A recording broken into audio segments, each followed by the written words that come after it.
We spend most of our lives managing the silence.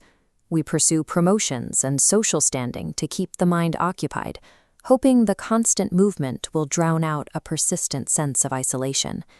There is a common assumption that loneliness is a temporary ailment, a problem with a solution. We believe that with the right partner or a large enough circle of friends, we can finally reach a state where the isolation vanishes for good. To see what happens when those distractions fail, we can look at Thomas Shelby. He returns from the trenches of France with a mind hollowed out by artillery fire, carrying a quietness that no amount of noise can mask.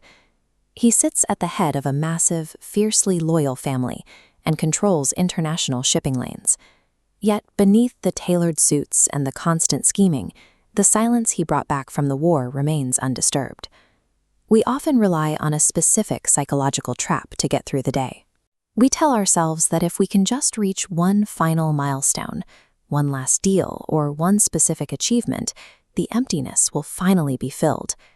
Shelby lives his entire life inside this logic. He moves from fixing horse races to manipulating international governments, throwing himself into increasingly dangerous fires, as if the heat of the conflict could burn away his isolation.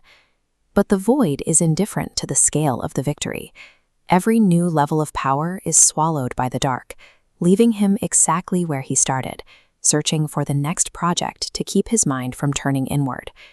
These ambitions provide a reason to keep moving, but they never alter the internal landscape. Each success is a temporary stay of execution, a way to occupy the hours before the stillness returns. There is a single period in Shelby's life where this cycle breaks, his time with Grace. When she enters the frame, the persistent fog of his wartime trauma actually begins to thin. When professional success fails to bridge the gap, we often turn to all-consuming romantic love. We use the presence of another person as a shield against the vacuum of our solitude. For a brief window, Shelby attempts to live as a different version of himself. He drops his guard and experiences the rare, fragile sensation of being truly seen and protected. Then Grace is killed. The loss doesn't just leave him grieving. It strips away the only barrier he had against his own internalness, returning him to a state of absolute isolation. Anchoring your entire existence to another person is a precarious strategy.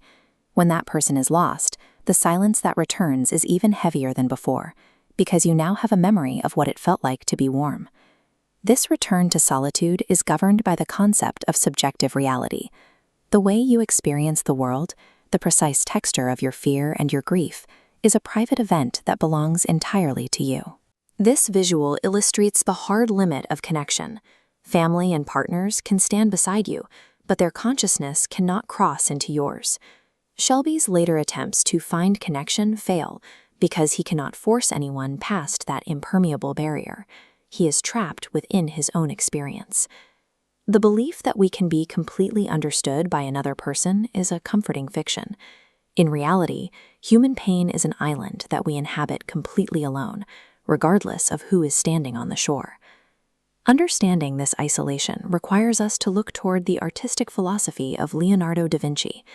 Da Vinci instructed painters to start by covering their canvas in black. He argued that darkness is the natural state of the universe, and light is merely something we add to the surface after the fact. This artistic rule translates directly to the human condition.